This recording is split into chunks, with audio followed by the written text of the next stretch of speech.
നമസ്കാരം, ഞാൻ ഉന്മേശ്വരാമൻ. പ്രൈം ടൈമിലേക്ക് വിശദമായി പ്രധാനപ്പെട്ട ഒരു വാർത്തയിലേക്ക് നമ്മൾ ആദ്യം പോകുന്നു. മുണ്ടക്കൈ ചൂരൽമല ഉരുൾപൊട്ടൽ പുനരധിവാസത്തിന് എസ്റ്റേറ്റ് ഏറ്റെടുക്കുന്നതിലെ ആശയക്കുഴപ്പം നീങ്ങിയിരിക്കുന്നു. കോടതി ഉത്തരവ് പാലിച്ച് നഷ്ടപരിഹാരം നൽകി എസ്റ്റേറ്റ് ഏറ്റെടുക്കാനാണ് തീരുമാനം. എസ്റ്റേറ്റിന് നഷ്ടപരിഹാരം നൽകി ഭൂമി ഏറ്റെടുക്കും. ഭൂമി ഏറ്റെടുക്കൽ നടപടികൾ ഫെബ്രുവരി അവസാനത്തോടെ പൂർത്തിയാക്കും. മാർച്ച് ആദ്യവാരമായിരിക്കും ടൗൺഷിപ്പിന് തറക്കല്ലിടുക.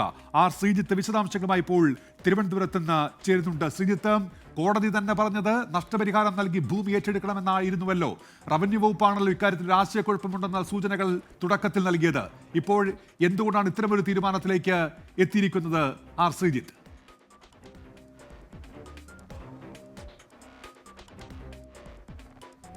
ഉന്മേഷ്, മുണ്ടക്കൈ ചൂരൽമല ദുരന്തത്തിനിരയായവരുടെ പുനരധിവാസത്തിനായി കൽപ്പറ്റയിലെ എൽസ്റ്റൺ എസ്റ്റേറ്റും മേപ്പാടിയിലെ നെടുമ്പാൽ എസ്റ്റേറ്റും ഏറ്റെടുക്കാനായിരുന്നു സർക്കാരിൻ്റെ തീരുമാനം. ദുരന്ത നിവാരണ നിയമപ്രകാരം ഏറ്റെടുക്കലിന് ഹൈക്കോടതി അനുമതി നൽകി. എന്നാൽ ഏറ്റെടുക്കുന്ന എസ്റ്റേറ്റ് ഭൂമിക്ക് ഉടമകൾക്ക് നഷ്ടപരിഹാരം നൽകണമെന്നായിരുന്നു കോടതി ഉത്തരവിൽ പറഞ്ഞ കാര്യം. ഇതാണ് സർക്കാരിന് ആശയക്കുഴപ്പം ഉണ്ടാക്കിയത്. ഇത് പ്രധാനമായി ഉയർന്ന ആശയക്കുഴപ്പം, സാധാരണ കേസിൽപ്പെട്ട ഭൂമി ഏറ്റെടുക്കുമ്പോൾ ആ ഭൂമിക്ക് നൽകേണ്ട നഷ്ടപരിഹാരം ബന്ധപ്പെട്ട കോടതിയിൽ കെട്ടിവെച്ച് ഈ എസ്റ്റേറ്റുകൾ അല്ലെങ്കിൽ ഭൂമി ഏറ്റെടുക്കലാണ് പതിവ്. അതിന് വിപരീതമായി കേസിൽപ്പെട്ട ഭൂമിക്ക് ഉടമകൾക്ക് നഷ്ടപരിഹാരം നൽകണമെന്ന് കോടതി ഉത്തരവിൽ പരാമർശിച്ചാണ് ആശയക്കുഴപ്പം ഉണ്ടാക്കിയത്. ഇതിൻ്റെ അടിസ്ഥാനത്തിൽ AGയോടക്കം നിയമോപദേശം തേടിയിരുന്നു. എന്നാൽ ഇപ്പോൾ ഇക്കാര്യത്തിൽ വ്യക്തത വന്നുവെന്നാണ് സർക്കാർ വൃത്തങ്ങൾ നൽകുന്ന വിവരം. എന്തായാലും ഈ എസ്റ്റേറ്റ് ഭൂമി ഏറ്റെടുക്കുന്നതുമായി ബന്ധപ്പെട്ട് LARR ആക്ട് പ്രകാരമുള്ള കാര്യമല്ല, മറിച്ച് നഷ്ടപരിഹാരമാണ് ഈ കോടതി ചൂണ്ടിക്കാണിച്ചിരിക്കുന്നത്. അതായത് ഭൂമിക്കും ഭൂമിയിലെ ഇംപ്രൂവ്മെൻറ്റ്സ് അഥവാ ചമയങ്ങൾക്കും കെട്ടിടമടക്കമുള്ള കാര്യങ്ങൾക്കുമുള്ള വില കണക്കാക്കിയായിരിക്കും എസ്റ്റേറ്റ് ഉടമകൾക്ക് നഷ്ടപരിഹാരം നൽകുക. LARR ആക്ട് പ്രകാരമുള്ള നഷ്ടപരിഹാരത്തിൻ്റെ പൂർണ്ണമായ ഒരു രീതി ഈ കാര്യത്തിൽ അവലംബിക്കേണ്ടതില്ല എന്ന് കോടതി ഉത്തരവിൽ നിന്ന് വ്യക്തമാണ് എന്നാണ് ഇപ്പോൾ സർക്കാരിൻ്റെ വിലയിരുത്തൽ. അതുകൊണ്ട് തന്നെ ഭൂമിയുടെയും അതിലെ ചമയങ്ങളുടെയും വില കണക്കാക്കി അതിൻ്റെ വില നഷ്ടപരിഹാരമായി ഉടമകൾക്ക് കൈമാറിക്കൊണ്ട് എത്രയും വേഗം എസ്റ്റേറ്റ് ഏറ്റെടുക്കാനുള്ള തീരുമാനത്തിലേക്കാണ് സർക്കാർ പോകുന്നത്. അതാണ് ഇപ്പോൾ സർക്കാരിന് ലഭിച്ചിരിക്കുന്ന നിയമപരമായ ഉപദേശം. അതിൻ്റെ അടിസ്ഥാനത്തിൽ സർക്കാർ ഇനി എസ്റ്റേറ്റ് ഏറ്റെടുക്കുന്ന നടപടികളുമായി അതിവേഗം മുന്നോട്ട് നീങ്ങുകയാണ്. ഇപ്പോൾ തന്നെ ഭൂമി അളന്ന് തിട്ടപ്പെടുന്ന ജോലികളും മൂല്യനിർണ്ണയവും അതിവേഗത്തിൽ നടന്നുകൊണ്ടിരിക്കുന്നു. ഈ മാസം അവസാനത്തോടെ എസ്റ്റേറ്റ് ഭൂമികൾ വില നഷ്ടപരിഹാരം നൽകി ഏറ്റെടുക്കുന്ന നടപടികൾ പൂർത്തിയാക്കും. മാർച്ച് ആദ്യവാരം മുണ്ടക്കൈ ചൂരൽമല ദുരന്തത്തിനിരയായവരുടെ പുനരധിവാസവുമായി ബന്ധപ്പെട്ട പുനർനിർമ്മാണ പദ്ധതിക്ക്, ടൗൺഷിപ്പ് പദ്ധതിക്ക് തറക്കല്ലിടുന്ന നടപടികൾ തറക്കല്ലിടും. 2 എസ്റ്റേറ്റുകളായി നിർമ്മിക്കുന്ന ടൗൺഷിപ്പുകൾക്ക് തറക്കല്ലിടുന്ന ജോലിയാണ് തറക്കല്ലിടുന്ന കാര്യമാണ് ഇനി നടക്കാൻ പോകുന്നത്. അത് മാർച്ച് ആദ്യവാരം നടത്തും. 1 വർഷത്തിനുള്ളിൽ ഈ ടൗൺഷിപ്പുകൾ പൂർത്തീകരിച്ച് മുന്നോട്ട് പോകാനാണ് സർക്കാരിൻ്റെ തീരുമാനം. ശ്രീജിത്ത്, ഈ മറ്റ് ചില വ്യവഹാരങ്ങൾ ഇത് ബാധിക്കുമോ? ഇപ്പോൾ ചില കേസുകളുണ്ടല്ലോ ഈ സർക്കാരുമായി തർക്കത്തിലുള്ള എസ്റ്റേറ്റുകളൊക്കെയായി ബന്ധപ്പെട്ട്. കോടതി ഉത്തരവ് പ്രകാരം സർക്കാർ ഇത്തരമൊരു തീരുമാനമെടുക്കുമ്പോൾ അത് ഏതെങ്കിലും തരത്തിൽ മറ്റു കോടതി വ്യവഹാരങ്ങളെ ബാധിക്കാനുള്ള സാധ്യതയുണ്ടോ ശ്രീജിത്ത്?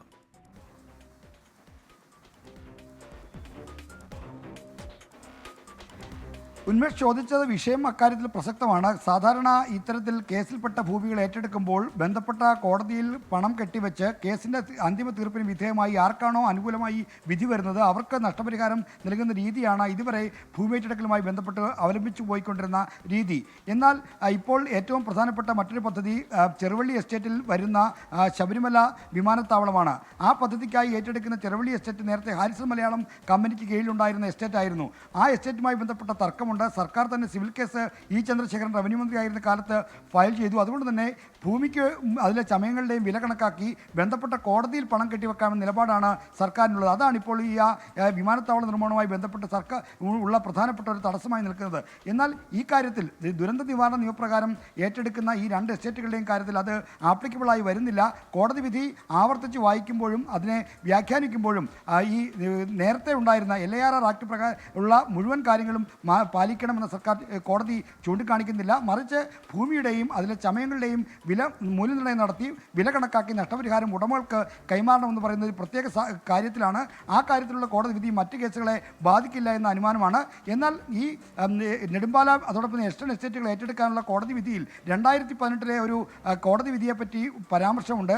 എന്നാൽ അത്തരമൊരു വിധിയിൽ പറയുന്ന പരാമർശമല്ല അക്കാലത്ത് സബ് കോടതിയിൽ ഉണ്ടായിട്ടുള്ളത്. അതുകൊണ്ട് അത് മാറ്റിക്കിട്ടാനുള്ള മറ്റു നടപടികളുമായി ഇതിൽ സമാന്തരമായി മുന്നോട്ട് പോകും. ഇപ്പോൾ ഇപ്പോൾ പുനരധിവാസം എന്ന ഒറ്റ അജണ്ടയിൽ സർക്കാർ മുന്നോട്ട് പോകുന്നതുകൊണ്ടാണ് ഈ എസ്റ്റേറ്റ് ഏറ്റെടുക്കൽ നടപടിയുമായി മുന്നോട്ട് പോകുന്നത്. LAR ആക്ട് പ്രകാരമുള്ള ഭൂമി ഏറ്റെടുക്കലായിരുന്നെങ്കിൽ നഷ്ടപരിഹാര തുക വലിയ ഭീമമായ തുകയായിരുന്നേനെയും. എന്തായാലും അത്തരമൊരു LAR ആക്ട് പ്രകാരമുള്ള ഒരു നഷ്ടപരിഹാരമല്ല കോടതി ഉദ്ദേശിക്കുന്നതെന്ന് കോടതി വ്യക്തമാക്കിയിരിക്കുന്നതെന്ന കാര്യം മനസ്സിലായി. അത് നിയമവിദഗ്ധരുമായി പരിശോധിച്ചാണ് അത്തരമൊരു തീർപ്പിലേക്ക് ഇപ്പോൾ വരുന്നത്. ശരി, ശ്രീജിത്താണ് തിരുവനന്തപുരത്ത് നിന്ന് വിവരങ്ങൾ നൽകിയത്. അങ്ങനെ നഷ്ടപരിഹാരം ഉടമകൾക്ക് നേരിട്ട് നൽകി ആ ഭൂമി ഏറ്റെടുക്ക് പുനരധിവാസ പ്രവർത്തനങ്ങൾ വളരെ വേഗം തുടങ്ങാനാണ് സംസ്ഥാന സർക്കാരിന്റെ തീരുമാനം. ശ്രീജിത്ത് വിശദാംശങ്ങൾ നൽകുകയായിരുന്നു തിരുവനന്തപുരത്ത് നിന്ന്. മുണ്ടക്കൈ ചൂരൽമല ഉരുൾപൊട്ടൽ ദുരന്തബാധിതരുടെ പുനരധിവാസവുമായി ബന്ധപ്പെട്ട് ഗുണഭോക്താക്കളുടെ പട്ടിക പ്രസിദ്ധീകരിച്ചു. ആദ്യ പട്ടികയിൽ 242 കുടുംബങ്ങളാണ് ഇടം നേടിയത്. ഉരുൾപൊട്ടൽ ദുരന്തത്തിൽ വീട് നഷ്ടമായവർ, വാടകയ്ക്ക് താമസിച്ചിരുന്ന ദുരന്തബാധിതർ, പാടികളിൽ കഴിഞ്ഞിരുന്ന ദുരന്തബാധിതർ എന്നിവരെയാണ് ഒന്നാം ഘട്ട ഗുണഭോക്തൃ പട്ടികയിൽ ഉൾപ്പെടുത്തിയിട്ടുള്ളത്. ഇവർക്ക് മറ്റെവിടെയും വീടില്ല എന്ന് ഉറപ്പുവരുത്തിയാണ് പട്ടിക പ്രസിദ്ധീകരിച്ചത്. 10ാം വാർഡിൽ കരട് ലിസ്റ്റിൽ നിന്ന് 50 പേരും പരാതിയെ തുടർന്ന് ഉൾപ്പെടുത്തിയ ഒരു കുടുംബവും ഉൾപ്പെടെ 51 പേരാണ് പട്ടികയിലുള്ളത്. 11ാം വാർഡിൽ കരട് ലിസ്റ്റിൽ നിന്ന് 79 പേരും ആക്ഷേപത്തെ തുടർന്ന് ഉൾപ്പെടുത്തിയ 4 പേരും ഉൾപ്പെടെ 83 പേർ പട്ടികയിലുണ്ട്. 12ാം വാർഡിൽ കരട് ലിസ്റ്റിൽ ഉൾപ്പെട്ടിരുന്ന 106 കുടുംബങ്ങളും പരാതിയെ തുടർന്ന് ചേർക്കപ്പെട്ട 2 കുടുംബങ്ങളും ഉൾപ്പെടെ 108 പേരുണ്ട്. അന്തിമ പട്ടിക collectorate, Wayanad Mananthavady RDO office, Vythiri taluk office, Vellimala village office, Meppadi ഗ്രാമപഞ്ചായത്ത് ഓഫീസ് എന്നിവിടങ്ങളിലും തദ്ദേശ സ്വയംഭരണ വകുപ്പിന്റെയും ജില്ലാ ഭരണകൂടത്തിന്റെയും വെബ്സൈറ്റുകളിലും പ്രസിദ്ധീകരിച്ചിട്ടുണ്ട്. ദുരന്തബാധിതർക്കായി കൽപ്പറ്റയിലും നെടുമ്പാലയുമായി നിർമ്മിക്കുന്ന ടൗൺഷിപ്പിൽ ഇടം നേടേണ്ടവരുടെ അന്തിമ പട്ടികയ്ക്കാണ് ജില്ലാ ദുരന്ത നിവാരണ അതോറിറ്റി അംഗീകാരം നൽകിയത്. പട്ടികയുമായി ബന്ധപ്പെട്ട പരാതികളുണ്ടെങ്കിൽ ദുരന്ത നിവാരണ വിഭാഗത്തെ സമീപിക്കാമെന്ന് കളക്ടർ അറിയിച്ചു. 2ാം ഘട്ട പട്ടിക ഉടൻ പുറത്തിറക്കും. വയനാട്ടിൽ നിന്ന് മനു ദാമോദറിനൊപ്പം സമീർ സി മുഹമ്മദ്, 24. ഇപ്പോൾ മറ്റൊരു വാർത്ത വരുന്നുണ്ട്. തൃശൂർ DCC അധ്യക്ഷനായി ജോസഫ് ടാജറ്റിനെ ഇപ്പോൾ മല്ലികാർജുൻ ഖർഗെ നിയോഗിച്ചിരിക്കുന്നു. കോൺഗ്രസിന്റെ പഴയകാല പ്രതാപം വീണ്ടെടുക്കും എന്നാണ് ജോസഫ് ടാജറ്റ് 24നോട് പ്രതികരിച്ചത്. പണ്ടത്തെ ഒരു ഗ്രൂപ്പിൻ്റെ അല്ലെങ്കിൽ അത്തരത്തിലുള്ള അതിപ്രസരങ്ങളൊന്നും ഇന്ന് തൃശ്ശൂർ ജില്ലയിലില്ല. ചില സമയങ്ങളിലുള്ള അഭിപ്രായ വ്യത്യാസങ്ങൾ എന്നുള്ളത് മാറ്റി നിർത്തിയാൽ അല്ലാതെ കണ്ട് ഒരു പരമ്പരാഗതമായ ഗ്രൂപ്പ് അല്ലെങ്കിൽ അത്തരത്തിലുള്ള പ്രശ്നങ്ങളൊന്നും ഇന്ന് തൃശ്ശൂർ ജില്ലയിലില്ല. പക്ഷേ ജില്ലയിലെ എല്ലാവർക്കും തിരികെ വരണമെന്നുള്ള വലിയൊരു ആഗ്രഹമുണ്ട്. ആ ആഗ്രഹത്തിനപ്പുറത്ത് ഗ്രൂപ്പൊന്നും ബാധിക്കില്ല എന്ന് തന്നെയാണ് ഞാൻ കരുതുന്നത്. എല്ലാവരെയും ഫ്രം ദ ടോപ്പ്, ഏറ്റവും വലിയ ഉന്നതനായ ജില്ലയിലെ നേതാവ് മുതൽ താഴെത്തട്ടിലുള്ള അവരെ വരെ ഒരുപോലെ എല്ലാവരെയും ഒത്തൊരുമിച്ച് ആരും തന്നെ ഇതിൽ നിന്ന് വിട്ടുപോകരുത് എന്നുള്ളതാണ് നമ്മളുടെയൊക്കെ ആഗ്രഹം. തീർച്ചയായിട്ടും ഇന്നത്തെ ഈ രാഷ്ട്രീയ സാഹചര്യത്തിൽ കോൺഗ്രസിൻ്റെ തിരിച്ചുവരവ് വളരെ അനിവാര്യമായിട്ട് തന്നെയാണ് പബ്ലിക് കാണുന്നത്. അതുകൊണ്ട് തന്നെ തദ്ദേശ സ്വയംഭരണ സ്ഥാപന തെരഞ്ഞെടുപ്പുകളോ അസംബ്ലി തെരഞ്ഞെടുപ്പുകളോ ഞങ്ങൾക്കൊരു ബാലികേറാ മലയായിട്ട് ഞങ്ങൾ കണക്കാക്കുന്നില്ല. തീർച്ചയായും പഴയകാല പ്രതാപത്തിലേക്ക് കോൺഗ്രസിനെ തിരിച്ചു കൊണ്ടുപോകാൻ സാധിക്കും. സൂരജ് സജ്ജുണ്ട് വിശദാംശങ്ങളുമായി ഇപ്പോൾ തൃശ്ശൂരിൽ നിന്ന്. സൂരജ്, തെരഞ്ഞെടുപ്പ് തോൽവിയതിന് തൊട്ടു പിന്നാലെ ഉണ്ടായ പൊട്ടിത്തെറികൾ, ഒടുവിൽ വരുന്ന മാറ്റം, ഈ ജോസഫ് ടാജറ്റിന്റെ ഈ പദവിയിലേക്കുള്ള വരവ് അപ്രതീക്ഷിതമാണോ? ഉന്മേഷ്, നേരത്തെയും ജോസഫ് ടാജറ്റ് ഈ പദവിയിലേക്ക് എത്തിയേക്കുമെന്നൊരു സൂചനകളുണ്ടായിരുന്നു. പക്ഷേ തൃശ്ശൂരിൽ നിന്ന് ഈ ജോസഫ് ടാജറ്റിനെ എത്തിക്കാതിരിക്കാൻ വേണ്ടി ചില നേതാക്കളുടെ നീക്കം അവസാന നിമിഷം പോലും നമ്മൾ കണ്ടതാണ്. അങ്ങനെ അത്തരം അനിശ്ചിതത്വങ്ങൾക്കൊടുവിലാണ് ഇപ്പോൾ ജോസഫ് ടാജറ്റ് തന്നെ തൃശ്ശൂർ DCCയുടെ അധ്യക്ഷനായി നിയോഗിച്ചിരിക്കുന്നത്. ഉന്മേഷ് സൂചിപ്പിച്ചതുപോലെ തന്നെ കഴിഞ്ഞ പാർലമെന്റ് തെരഞ്ഞെടുപ്പിലെ ദയനീയ തോൽവിയാണ് നിലവിലെ DCC പ്രസിഡന്റായിരുന്ന ജോസ് വള്ളൂരിന്റെ രാജിയിലേക്ക് നയിച്ചത്. തൊട്ടു പിന്നാലെ DCCയിലുണ്ടായ സംഘർഷം, ഇതെല്ലാം കണക്കിലെടുത്തുകൊണ്ട് നേതൃത്വം ജോസ് വള്ളൂരിനോട് രാജിവെക്കാൻ ആവശ്യപ്പെടുകയായിരുന്നു. പക്ഷേ ജോസ് വള്ളൂർ രാജിവെച്ചതിന് ശേഷം താൽക്കാലിക ചുമതല VK ശ്രീകണ്ഠൻ MPക്ക് നൽകിയെങ്കിൽ പോലും മാസങ്ങളായി ഈ ഒരു നാഥനില്ലാത്ത അവസ്ഥയിലായിരുന്നു കോൺഗ്രസ്. ഇതിനിടയിലാണ് ഒരു ഉപതെരഞ്ഞെടുപ്പ് ചേലക്കരയിൽ ഉണ്ടാകുന്നത്. പിന്നീട് തീർത്തും സംഘടനാപരമായ ദൗർബല്യങ്ങളിലേക്കടക്കം കോൺഗ്രസ് പോകുന്ന ഒരു സാഹചര്യം ഉണ്ടായിരുന്നു. ഇതിനിടെയാണ് പുതിയൊരു DCC അധ്യക്ഷനെ കൊണ്ടുവരണമെന്ന ആവശ്യമടക്കം ശക്തമായതെങ്കിൽ പോലും ജില്ലയിലെ ചില നേതാക്കൾ ഈ സീറ്റിന് വേണ്ടി, അതായത് DCC അധ്യക്ഷന്റെ പദവിക്ക് വേണ്ടിയുള്ള തുടർച്ചയായ പിടിവലികൾ നടത്തി. ഇതിനിടയിലാണ് ഈ ജോസഫ് ടാജറ്റിനെ ഇപ്പോൾ DCC അധ്യക്ഷനായി നിയമിച്ചിരിക്കുന്നത്. ഇദ്ദേഹം KC വേണുഗോപാലുമായി അടുത്ത് നിൽക്കുന്ന ആളാണ് എന്നുള്ളത് തന്നെയാണ് നമുക്ക് ലഭിക്കുന്ന വിവരം. അതാണ് ജോസഫ് ടാജറ്റിനെ DCC അധ്യക്ഷൻ എന്ന നിലയിലേക്ക്, പദവിയിലേക്ക് എത്തിച്ചതെന്നുള്ളതാണ് നമുക്ക് ലഭിക്കുന്ന വിവരം. എന്തായാലും ഇതിനുശേഷം ജോസഫ് ടാജറ്റുമായി നമ്മൾ സംസാരിച്ചിരുന്നു. അദ്ദേഹം പറയുന്നത് തൃശ്ശൂരിലെ ഗ്രൂപ്പ് പ്രവണതകൾക്ക് അതീതമായി എല്ലാവരെയും കൂട്ടിയോജിപ്പിച്ചുകൊണ്ടുള്ള ഒരു പ്രവർത്തനമായിരിക്കും വരുന്ന തദ്ദേശ തെരഞ്ഞെടുപ്പ്, അത് കഴിഞ്ഞുള്ള നിയമസഭാ തെരഞ്ഞെടുപ്പ്. ഈ 2 തെരഞ്ഞെടുപ്പിലും കോൺഗ്രസിൽ നഷ്ടപ്പെട്ട വോട്ട് തിരികെ പിടിക്കുക. ജനങ്ങൾക്ക് ഇപ്പോഴും കോൺഗ്രസ് മടങ്ങി വരണമെന്നതാണ് ആഗ്രഹം. ജനങ്ങളുടെ ആഗ്രഹത്തിനൊത്ത് ഉയരാനുള്ള ഒരു പ്രവർത്തനമാകും ഉണ്ടാകുക എന്നുള്ളതാണ് ജോസഫ് ടാജറ്റ് ഇതിനുശേഷം നമ്മളോട് പ്രതികരിച്ചത്. ഉന്മേഷ്. സൂരജ് സജ്ജിയാണ് തൃശ്ശൂരിൽ നിന്ന് വിവരങ്ങൾ നൽകിയത്. അങ്ങനെ തൃശ്ശൂർ DCCക്ക് പുതിയ അധ്യക്ഷൻ വരികയാണ്. ഇപ്പോൾ ഒരു വാർത്ത കൊച്ചിയിൽ നിന്ന് വരുന്നുണ്ട്. YS അഭിനന്ദ് അറിയിക്കുന്നു. കൊച്ചി പാലാരിവട്ടത്ത് ട്രാൻസ്ജെൻഡേഴ്സിന് ക്രൂരമർദ്ദനം. മലിനജലവുമായി എത്തിയ ടാങ്കർ ലോറി ഡ്രൈവർ മർദ്ദിച്ചു എന്നാണ് പരാതി. പാലാരിവട്ടം മെട്രോ സ്റ്റേഷൻ സമീപം മലിനജലം ഒഴുക്കിവിട്ടു. ഈ മർദ്ദനത്തിന്റെ CCTV ദൃശ്യങ്ങൾ ഇപ്പോൾ 24 ലഭിച്ചിട്ടുണ്ട്. അല്പസമയത്തിനകം ആ ദൃശ്യങ്ങളിലേക്കും വാർത്തയിലേക്കും നമ്മൾ എത്തും. 24 പ്രൈം ടൈം ബ്രേക്കിംഗ്. കാസർഗോഡ് ജില്ലയിലും പാതിവില തട്ടിപ്പ്. കുമ്പടാജെ പഞ്ചായത്തിലെ മൈത്രി വായനശാല വഴിയാണ് തട്ടിപ്പ്. വായനശാല വഴി അനന്തുകൃഷ്ണന്റെ വിവിധ ബാങ്ക് അക്കൗണ്ടുകളിലേക്ക് എത്തിയത് 33 ലക്ഷം രൂപ. പണമടച്ചവർക്ക് നൽകാനുള്ളത് 36 സ്കൂട്ടറുകളും നിരവധി ലാപ്ടോപ്പുകളുമെന്ന് വായനശാല സെക്രട്ടറി ഷെരീഫ് 24നോട് പറഞ്ഞു. അനന്തകുമാർ ഈ NGO കോൺഫെഡറേഷന്റെ ആജീവനാന്ത ചെയർമാനാണ്. അയാളെ കണ്ടിട്ടാണ് ഞങ്ങൾ ഈ NGO കോൺഫെഡറേഷനിൽ ചേരുന്നത്. അപ്പൊ അതിന്റെ സ്റ്റേറ്റ് സെക്രട്ടറിയാണ് ഈ പുള്ളിക്കാരൻ അനന്തകൃഷ്ണൻ.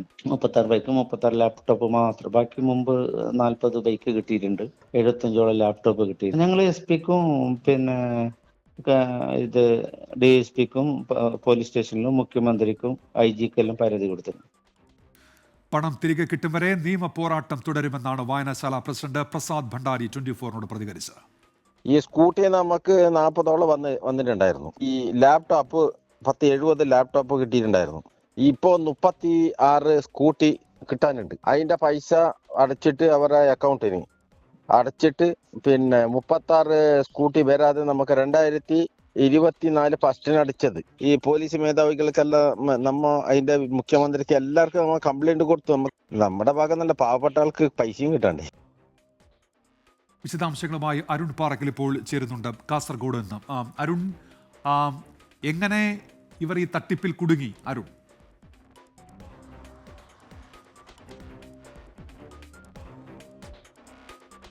ഉന്മേഷ്, കാസർഗോഡ് കുമ്പടാജെ പഞ്ചായത്തിന് സമീപമുള്ള മൈത്രി വായനശാല വഴിയാണ് ഈ തട്ടിപ്പ് നടന്നിരിക്കുന്നത്. അതായത് മൈത്രി വായനശാലയെ ഈ NGO കോൺഫെഡറേഷനുമായി ബന്ധിപ്പിക്കുന്നു. അത് സത്യസായി ട്രസ്റ്റിൻ്റെ ചെയർമാൻ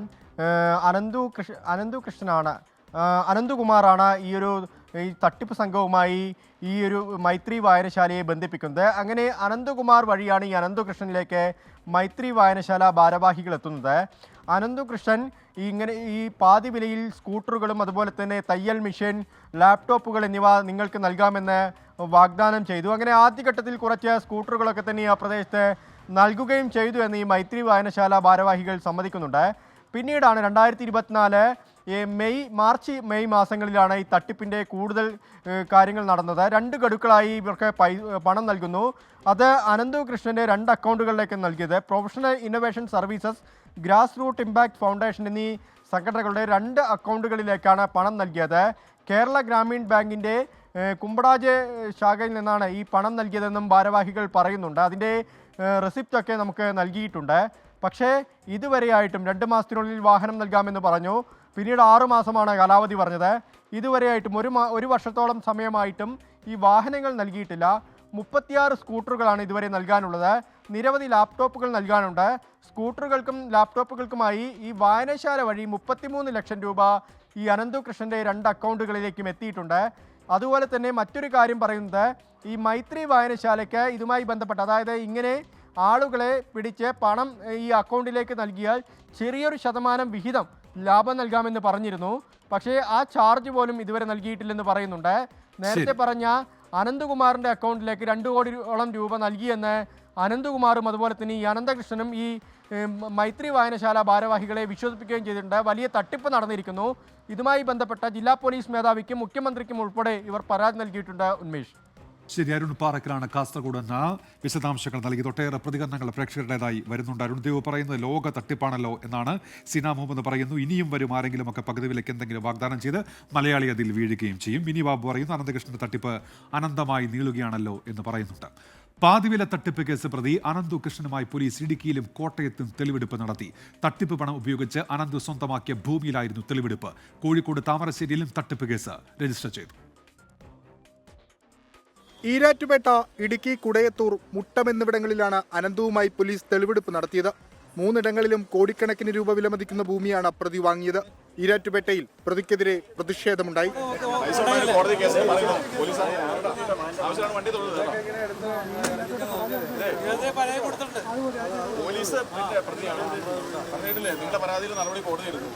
തിരുവനന്തപുരത്തെ സന്നദ്ധ സംഘടനകൾ 6 കോടി രൂപ പാതിവില തട്ടിപ്പ് കേസ് പ്രതി അനന്തുകൃഷ്ണന്റെ കമ്പനി അക്കൗണ്ടിലേക്ക് നിക്ഷേപിച്ചുവെന്ന് NGO ഫെഡറേഷൻ വെളിപ്പെടുത്തി. 6 കോടിയോളം രൂപയുടെ സാധനങ്ങൾ ഇപ്പോൾ കിട്ടാറുണ്ട്. എന്റെ സംഘടന 40 ലക്ഷം രൂപ അടച്ചിട്ടുണ്ട്. 66 ടൂ വീലർ കിട്ടാറുണ്ട്. ആദ്യം 32 എണ്ണത്തിന്റെ പൈസ അടച്ചു, 32 എണ്ണം കിട്ടി. ഉത്തരകണ്ഠത്ത് വെച്ച് ഫംഗ്ഷൻ നടത്തിയാണ് കൊടുത്തത്. രണ്ടാമത് 125 എണ്ണത്തിന്റെ പൈസ അടച്ചു. അതിൽ 59 എണ്ണം മാത്രമാണ് കിട്ടിയത്. ഇനി 66 എണ്ണം കിട്ടാനുണ്ട്. 1,67,00,000 രൂപയുടെ തട്ടിപ്പിനാണ് അനന്തുവിനെതിരെ താമരശ്ശേരി പോലീസ് കേസെടുത്തത്. കോഴിക്കോട് ഇതുവരെ 4 കേസുകൾ രജിസ്റ്റർ ചെയ്തു. പറവൂരിലും പരാതിക്കാരുടെ നീണ്ട ക്യൂ കണ്ടു.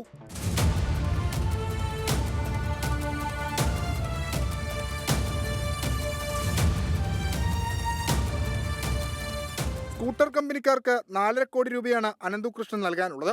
ക്രൈംബ്രാഞ്ച് അന്വേഷണം ഏറ്റെടുത്തതിന് ശേഷമാകും അനന്തുകൃഷ്ണനുമായി സാമ്പത്തിക ഇടപാടുകൾ നടത്തിയ രാഷ്ട്രീയ നേതാക്കളെ ചോദ്യം ചെയ്യുക. 24 കൊച്ചി. ഈ തട്ടിപ്പുകളിൽ നിന്ന് പാഠം ഉൾക്കൊള്ളണം മലയാളി എന്നൊട്ടേറെ പ്രേക്ഷകർ പറയുന്നുണ്ട്. എത്രയെത്ര തട്ടിപ്പുകൾ കേരളത്തിൽ വന്നു, എന്നിട്ടും വീണ്ടും അഭ്യസ്തവിദ്യരായവർ പോലും അതിൽ കുടുങ്ങിപ്പോവുകയാണല്ലോ എന്നാണ് നിർമ്മലാ രാജന്റെ പ്രതികരണം ഇപ്പോൾ വരുന്നത്. നമ്മൾ അടുത്ത വാർത്തയ്ക്കായി എറണാകുളത്തേക്ക് പോകുന്നു. എറണാകുളം പിണ്ടിമനയിൽ പശുവിനെ കൊന്നത് കടുവ എന്ന് സ്ഥിരീകരണം. വനംവകുപ്പ് സ്ഥാപിച്ച ക്യാമറയിൽ കടുവയുടെ ദൃശ്യങ്ങൾ പതിഞ്ഞു. YS അഭിനന്ദുണ്ട് ഇപ്പോൾ കൊച്ചിയിൽ നിന്ന് വിവരങ്ങളുമായി. അഭിനന്ദ്, പറയൂ, എന്തൊക്കെയാണ് വിവരങ്ങൾ? ഉന്മേഷ്, എറണാകുളം കോട്ടപ്പടി പിണ്ടിമന ഗ്രാമപഞ്ചായത്തിന് സമീപം ഇന്നലെയായിരുന്നു ഈ പശുവിനെ ചത്ത നിലയിൽ കണ്ടെത്തിയത്. പശുവിനെ ചത്ത നിലയിൽ കണ്ടെത്തിയതിന് സമീപം തന്നെ കടുവയുടെ കാൽപ്പാടുകൾ എന്ന് സംശയിക്കുന്ന ദൃശ്യങ്ങളും ഇന്നലെ പുറത്തു വന്നിരുന്നു. അതിനെ തുടർന്ന് വനംവകുപ്പ് സംഘത്തെ ഉടൻ തന്നെ നാട്ടുകാർ വിവരം അറിയിക്കുന്നു.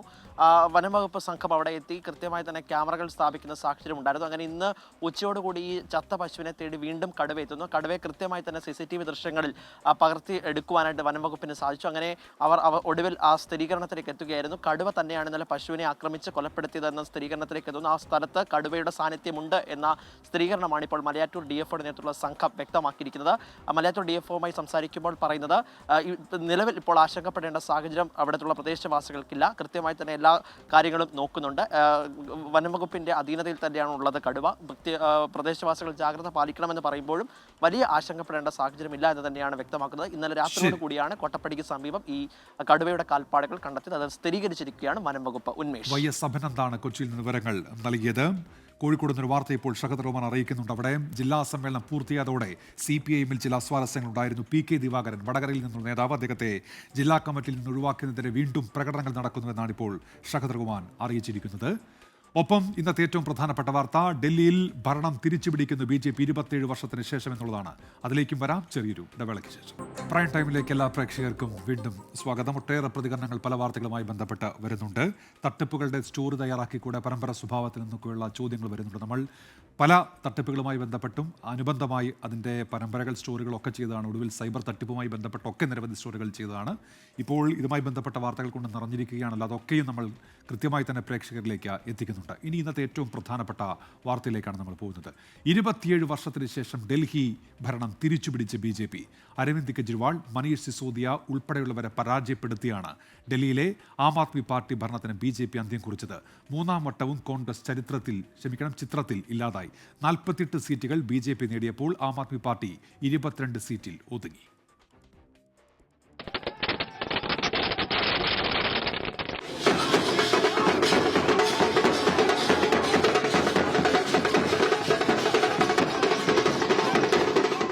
രാജ്യം ഭരിച്ചിട്ടും രാജ്യതലസ്ഥാനത്തെ ഭരണം പിടിച്ചില്ലെന്ന പരിഹാസം ഇനി BJPക്ക് കേൾക്കേണ്ട. ഡൽഹിയിൽ ഇരട്ട എഞ്ചിൻ സർക്കാർ എന്ന BJPയുടെ സ്വപ്നം ജനത നെഞ്ചിലേറ്റി. ഡൽഹിയിൽ BJPയുടെ ഏറ്റവും മികച്ച പ്രകടനമാണിത്. വിജയമുറപ്പിച്ചതോടെ മുഖ്യമന്ത്രിയുടെ കാര്യത്തിലും സർക്കാർ രൂപീകരണത്തിലും BJP ചർച്ചകൾ തുടങ്ങി. പർവേഷ് വർമ്മ, മഞ്ജീന്ദർ സിർസ, വിജേന്ദർ ഗുപ്ത എന്നിവരുടെ പേരുകളാണ് മുഖ്യമന്ത്രി സ്ഥാനത്തേക്ക് പരിഗണിക്കുന്നത്. भारतीय जनता पार्टी के कार्यकर्ताओं ने पिछले 2-2.5 साल से लगातार अरविंद केजरीवाल को एक्सपोज किया है, उनकी करप्शन को, उनकी बैड गवर्नेंस को, और दिल्ली की जनता ने ये मन बनाया है कि इस बार सत्ता परिवर्तन करनी है और भारतीय जनता पार्टी पूर्ण बहुमत से दिल्ली में सरकार बनाएगी. ഹാട്രിക് ജയം സ്വപ്നം കണ്ടിറങ്ങിയ ആം ആദ്മി പാർട്ടിയുടെ വൻമരങ്ങളെ കടപുഴക്കിയത് BJP വിജയത്തിന്റെ മാറ്റുകൂട്ടി. ന്യൂഡൽഹി മണ്ഡലത്തിൽ ആം ആദ്മി പാർട്ടിയുടെ എല്ലാമായ അരവിന്ദ് കെജ്രിവാൾ ജഗ്പുരയിൽ പാർട്ടിയുടെ ബുദ്ധികേന്ദ്രം മനീഷ് സിസോദിയ തുടങ്ങിയവർക്ക് തോൽവി. കാൽക്കാജി മണ്ഡലത്തിൽ മുഖ്യമന്ത്രി അതിഷിയുടെ ജയം ആം ആദ്മി പാർട്ടിക്ക് ചെറിയ ആശ്വാസം മാത്രമാണ്. തോൽവിയുടെ പശ്ചാത്തലത്തിൽ മുതിർന്ന നേതാക്കൾ അരവിന്ദ് കെജ്രിവാളുമായി കൂടിക്കാഴ്ച നടത്തി. आज दिल्ली के चुनाव के नतीजे आए हैं. जनता का जो भी निर्णय है, जनता का जो भी फैसला है, उसे हम पूरी विनम्रता के साथ स्वीकार करते हैं. मैं भारतीय जनता पार्टी को इस जीत के लिए बहुत बहुत बधाई देता हूं और मैं उम्मीद करता हूं कि जिस उम्मीद के साथ और जिस आशा के साथ लोगों ने उनको बहुमत दिया है. തുടർച്ചയായ മൂന്നാം വട്ടവും കോൺഗ്രസിന് സീറ്റൊന്നുമില്ല. തിരഞ്ഞെടുപ്പ് ഫലം കോൺഗ്രസിന് പാഠമെന്ന് നേതാക്കൾ. I suppose they have voted for change. My congratulations to all those who have won. And for the rest of us, it just means we have to work harder and we have to stay there, be on the ground and be responsive to the people's issues. കോൺഗ്രസിന്റെയും ആം ആദ്മി പാർട്ടിയുടെയും കോട്ടകളിൽ BJP. മുന്നേറ്റം നടത്തി. വീണ്ടും ഒരു ഭരണമാറ്റത്തിന് വേദിയായിരിക്കുകയാണ് രാജ്യ തലസ്ഥാനം. 27 വർഷങ്ങൾക്ക് ശേഷം ബി.ജെ.പിക്ക് ഭരണം. പിറന്ന മണ്ണിൽ ആം ആദ്മി പാർട്ടിക്ക് കാലിടറിയിരിക്കുന്നു. ദീർഘകാലത്തിന് ശേഷം എക്സിറ്റ് പോൾ സർവേകൾക്ക് വിശ്വാസ്യത വീണ്ടെടുക്കാൻ കഴിഞ്ഞു എന്നതാണ് ഡൽഹി തിരഞ്ഞെടുപ്പിന്റെ മറ്റൊരു പ്രത്യേകത. ബൽറാം നെടുങ്ങാടി, 24, ഡൽഹി. ആഷിഖ് മുഹമ്മദ് ചോദിക്കുന്നുണ്ട്, ആരാണ് ഡൽഹി മുഖ്യമന്ത്രി എന്നുള്ളതുമായി ബന്ധപ്പെട്ട് ബി.ജെ.പിയിൽ ചർച്ചകൾ ആരംഭിച്ചു കഴിഞ്ഞിരിക്കുന്നു. വരും ദിവസങ്ങളിൽ അത് വ്യക്തമാകും. അതുമായി ബന്ധപ്പെട്ട ചർച്ചകൾ തുടരുകയാണ് ബി.ജെ.പിയിൽ. ഡൽഹി ദുരന്തത്തിൽ നിന്ന് മുക്തമായെന്ന് പ്രധാനമന്ത്രി നരേന്ദ്രമോദി. ഡൽഹിയിലേത് സാധാരണ വിജയമല്ലെന്നും ചരിത്ര വിജയമാണെന്നും പ്രധാനമന്ത്രി പറഞ്ഞു. അരാജകത്വം, ആഡംബരം, അഹങ്കാരം എന്നിവ പരാജയപ്പെട്ടു. കുറുക്കുവഴികളുടെ രാഷ്ട്രീയം പരാജയപ്പെട്ടു. ഷോർട്ട് കട്ട് രാഷ്ട്രീയക്കാരെ ജനങ്ങൾ ഷോർട്ട് സർക്യൂട്ട് ചെയ്തു. ഡൽഹിയുടെ വികസനം മോദിയുടെ ഗ്യാരണ്ടിയാണെന്നും ബി.ജെ.പി. ആസ്ഥാനത്തെത്തി പ്രവർത്തകരെ അഭിസംബോധന ചെയ്യുമ്പോൾ പ്രധാനമന്ത്രി പറഞ്ഞു. സാമാന്യ വിജയ് नहीं है. दिल्ली के लोगों ने आपदा को बाहर कर दिया.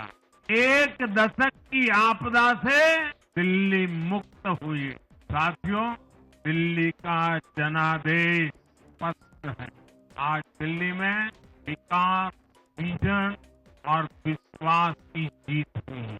आज आडंबर, अराजकता, अहंकार और दिल्ली पर छाई आपदा की हार हुई. ഡൽഹിയിലെ ആം ആദ്മി പ്രതിഭാസത്തിന് അന്ത്യം. അഴിമതി വിരുദ്ധ പ്രതിച്ഛായ നഷ്ടപ്പെട്ട ആം ആദ്മി പാർട്ടിയുടെ തലയെടുപ്പുള്ള നേതാക്കൾ പരാജയം രുചിച്ചു. ബി.ജെ.പിയുടെ പ്രചാരണ തന്ത്രങ്ങൾക്കൊപ്പം കോൺഗ്രസിന്റെ സജീവ സാന്നിധ്യവും ആം ആദ്മി പാർട്ടിക്ക് ഡൽഹിയിൽ വിനയായി. അഴിമതി വിരുദ്ധ മുദ്രാവാക്യവുമായെത്തി 10 വർഷം കൊണ്ട് ദേശീയ പാർട്ടി പദവി സ്വന്തമാക്കിയ ആം ആദ്മി പാർട്ടി ഇത്തവണയും ഡൽഹി തെരഞ്ഞെടുപ്പിനെ നേരിട്ടത് 50 ദിവസത്തെ ആദ്യ സർക്കാർ നൽകിയ സൗജന്യങ്ങളുടെ ആത്മവിശ്വാസത്തിലാണ്. മദ്യനയ അഴിമതിയെ രാഷ്ട്രീയ പകപോക്കലെന്നാരോപിച്ച ആം ആദ്മി പാർട്ടിക്ക് എന്നാൽ കെജ്രിവാളിന്റെ ആഡംബര വസതിയുടെ മാതൃകകളും 10 നുണകളുടെ ശബ്ദരേഖയുമായി ബി.ജെ.പി. പ്രചാരണത്തിനിറങ്ങിയപ്പോൾ പ്രതിരോധിക്കാൻ ആയുധമില്ലാതായി. ചേരികളിലെ വോട്ടർമാർ പോലും ആം ആദ്മിയെ കൈവിട്ടു. പ്രതിച്ഛായ നഷ്ടപ്പെട്ട അരവിന്ദ് കെജ്രിവാളും ആം ആദ്മി പാർട്ടിയുടെ ഭൂരിഭാഗം സ്ഥാപക നേതാക്കളും ഇത്തവണ കാലിടറിയപ്പോൾ ആരോപണ ശരങ്ങളേൽക്കാത്ത ഗോപാൽ റായ്ക്ക് ബാബർപൂരിൽ കാര്യമായ ക്ഷീണം തട്ടിയില്ല. മുഖ്യമന്ത്രി അതിഷിയും കൽക്കാജിയിൽ നിന്നും ജയിച്ചു കയറി. ആദായ നികുതി പരിധി വർദ്ധിപ്പിച്ചതും പ്രകടന പത്രികാ വാഗ്ദാനങ്ങളും സർക്കാർ ജീവനക്കാർ അടക്കം മധ്യവർഗത്തെ ബി.ജെ.പിക്കൊപ്പം നിർത്തി. കോൺഗ്രസിനെ വില കുറച്ചു കണ്ടത് കെജ്രിവാളിന് ന്യൂനപക്ഷ സ്വാധീന മണ്ഡലങ്ങളിൽ വിനയായി. വോട്ട് ഭിന്നിപ്പിന്റെ സാധ്യത മനസ്സിലാക്കിയ ബി.ജെ.പി. പ്രചാരണ തന്ത്രങ്ങളിൽ സൂക്ഷ്മത പുലർത്തി. അഴിമതി കേസ് നേരിടുന്ന നേതാക്കളിൽ അമാനത്തുള്ള ഖാൻ മാത്രമാണ് ഇത്തവണ ചൂലടയാളത്തിൽ ജയിച്ചു കയറിയത്. എന്നാൽ പ്രാദേശിക സ്വാധീനമുള്ള സ്ഥാനാർത്ഥികളും ഔട്ടർ ഡൽഹിയിലെ മണ്ഡലങ്ങളും ആം ആദ്മിയെ ഇത്തവണയും നിലനിർത്തി. സൗജന്യങ്ങളിലൂടെ വിലക്കെടുക്കാൻ കഴിയുന്നവർ മാത്രമായി വോട്ടർമാരെ കുറച്ചു കാണരുത് എന്ന ശക്തമായ സന്ദേശം കൂടിയാണ് ഡൽഹിയിലെ ജനവിധി നൽകുന്നത്. ബൽറാം നെടുങ്ങാടി, 24, ഡൽഹി. ആരിഫ് എ.പിയുടെ ഒരു പ്രതികരണം വരുന്നുണ്ട്. ജനങ്ങൾക്ക് വേണ്ടിയാകണം അധികാരം, സ്ഥാനത്തിന് വേണ്ടിയാകരുത് എന്നുള്ളത് ജനാധിപത്യമാണത്, ജനങ്ങൾക്ക് വേണ്ടിയാകണം എന്നാണ് അദ്ദേഹം ഓർമ്മിപ്പിക്കുന്നത്. രാജ്യതലസ്ഥാനത്ത് കോൺഗ്രസിന് വീണ്ടും ഹാട്രിക് ടഗ്. 70-ൽ ഒരിടത്ത് മാത്രമാണ് കോൺഗ്രസ് രണ്ടാമതെത്തിയത്. സംഘടനാ ദൗർബല്യവും നേതൃത്വത്തിന് വ്യക്തമായ മുഖമില്ലാത്തതും ഉൾപ്പെടെ ഇന്ദ്രപ്രസ്ഥത്തിൽ തിരിച്ചുവരവിന് കോൺഗ്രസിന് വെല്ലുവിളികൾ ഏറെയാണ്. ഷീലാ ദീക്ഷിതിന് ശേഷം ഡൽഹിയുടെ മുഖമായി കോൺഗ്രസിന് ഉയർത്തിക്കാട്ടാനൊരു നേതാവില്ല. നേതൃസ്ഥാനത്ത് പലരെയും മാറ്റിപ്പരീക്ഷിച്ചെങ്കിലും ആരും കളം പിടിച്ചില്ല. കയ്യകലത്തെ സംഘടനാ സംവിധാനമായിട്ടും 3 വട്ടവും സീറ്റുകൾ കിട്ടാതെ ഡൽഹിയിൽ നിസ്സഹായരാണ് കോൺഗ്രസ്. ലോക്സഭാ തെരഞ്ഞെടുപ്പിൽ ദേശീയ നേതൃത്വത്തിന്റെ നിർബന്ധത്തിന് വഴങ്ങി ആപ്പുമായി ചേർന്ന് മത്സരിച്ചിട്ടും കാര്യമുണ്ടായില്ല. 70-ൽ ഒരിടത്ത് മാത്രമാണ് രണ്ടാമതെത്തിയത്. കസ്തൂർബാ നഗർ മണ്ഡലത്തിൽ അഭിഷേക് ദത്താണ് രണ്ടാം സ്ഥാനത്തെത്തിയ കോൺഗ്രസ് സ്ഥാനാർത്ഥി. ഷീലാ ദീക്ഷിതിന്റെ കോട്ടയായിരുന്ന ന്യൂഡൽഹി മണ്ഡലത്തിൽ മകൻ സന്ദീപ് ദീക്ഷിതിനെ മത്സരത്തിനിറക്കിയെങ്കിലും ചലനമുണ്ടായില്ല. ഭാദലിയിൽ കോൺഗ്രസ് സംസ്ഥാന അധ്യക്ഷൻ ദേവേന്ദ്ര യാദവ് പരാജയപ്പെട്ടു. കൽക്കാജിയിൽ മഹിളാ കോൺഗ്രസ് ദേശീയ അധ്യക്ഷ അൽക്ക ലാംബ ദയനീയമായി കീഴടങ്ങി. 1.5 പതിറ്റാണ്ടോളം രാജ്യതലസ്ഥാനത്ത് അധികാരത്തിലിരുന്ന കോൺഗ്രസിനാണ് ഈ ദുർവിധി. വോട്ട് ശതമാനത്തിൽ പോലും കാര്യമായ നേട്ടമുണ്ടാക്കാനായില്ല. രാഹുൽ ഗാന്ധിയും പ്രിയങ്ക ഗാന്ധിയും ഉൾപ്പെടെ പ്രചരണത്തിനിറങ്ങിയെങ്കിലും കോൺഗ്രസിന്റെ തിരിച്ചുവരവിന് അതും സഹായിച്ചില്ല. പതിറ്റാണ്ടുകൾ ഡൽഹി ഭരിച്ച കോൺഗ്രസിന് രാജ്യതലസ്ഥാനത്തേക്ക് ഇനിയൊരു തിരിച്ചുവരവുണ്ടാകണമെങ്കിൽ ഒരൽപ്പം വിയർക്കേണ്ടി വരും. വിനീത VG 24 ഡൽഹി. ഹിന്ദി ഹൃദയഭൂമിയിലാകെ BJP താമര വിരിയിച്ചപ്പോഴും പിടികൊടുക്കാതെ നിന്ന സംസ്ഥാനമാണ് ഡൽഹി. വമ്പൻ വിജയം നേടി നരേന്ദ്രമോദിയും BJPയും 2014 മുതൽ രാജ്യം ഭരിക്കുകയാണെങ്കിലും തലസ്ഥാന ഭരണം പിടിക്കാൻ പിന്നെയും കാത്തിരിക്കേണ്ടി വന്നു. 27 വർഷത്തെ കാത്തിരിപ്പിന് ശേഷമാണ് BJP വീണ്ടും ഡൽഹിയുടെ രാഷ്ട്രീയ മുഖമാകുന്നത്.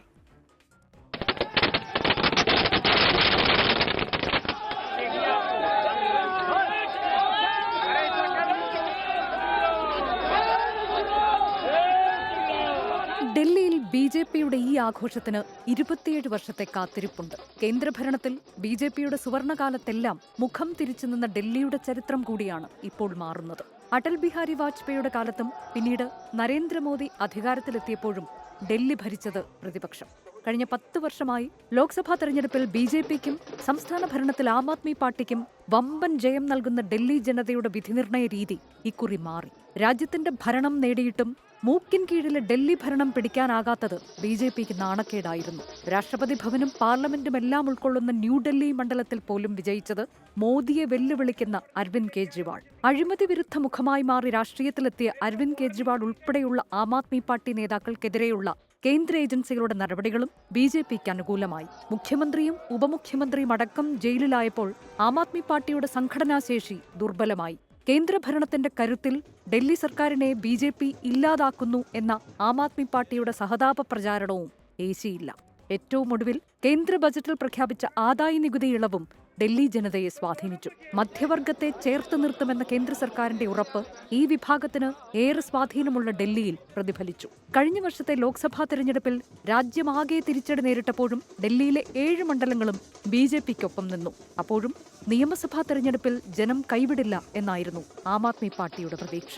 മോദി തരംഗത്തിലും ഡൽഹിയിൽ കാലിടറിയ BJP 2.5 പതിറ്റാണ്ടിനു ശേഷം രാജ്യതലസ്ഥാനത്ത് അധികാരത്തിലെത്തിയതിന്റെ ആവേശത്തിലാണ്.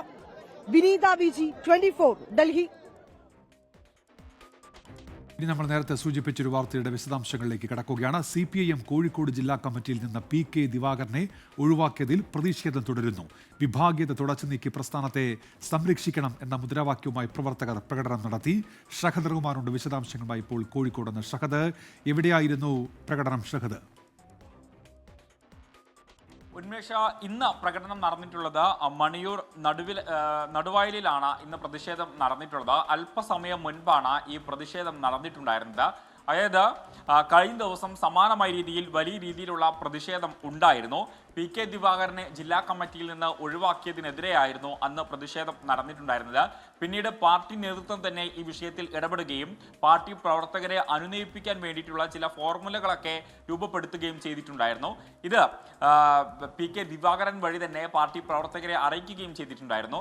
ഒപ്പം തന്നെ കഴിഞ്ഞ ദിവസം CPM ഇതുമായി ബന്ധപ്പെട്ട് ഒരു വാർത്താക്കുറിപ്പ് പുറത്തിറക്കുകയും ചെയ്തിട്ടുണ്ടായിരുന്നു. കൂടാതെ പുതിയ CPM ജില്ലാ സെക്രട്ടറി മെഹബൂബ് ഇതുമായി ബന്ധപ്പെട്ട മാധ്യമങ്ങളിൽ വന്ന് എന്താണ് സംഭവിച്ചത് എന്നത് അടക്കമുള്ള കാര്യങ്ങളിൽ വിശദീകരണമൊക്കെ നൽകുകയും ചെയ്തിട്ടുണ്ടായിരുന്നു. പക്ഷേ അണികളെ സംബന്ധിച്ചിടത്തോളം ആ വിശദീകരണങ്ങൾക്കൊന്നും തന്നെ അടിസ്ഥാനമില്ല, അല്ലെങ്കിൽ ആ വിശദീകരണം അവർക്ക് ബോധ്യപ്പെട്ടിട്ടില്ല എന്ന് വേണം നമുക്ക് ഈ ഒരു ഘട്ടത്തിൽ മനസ്സിലാക്കാൻ.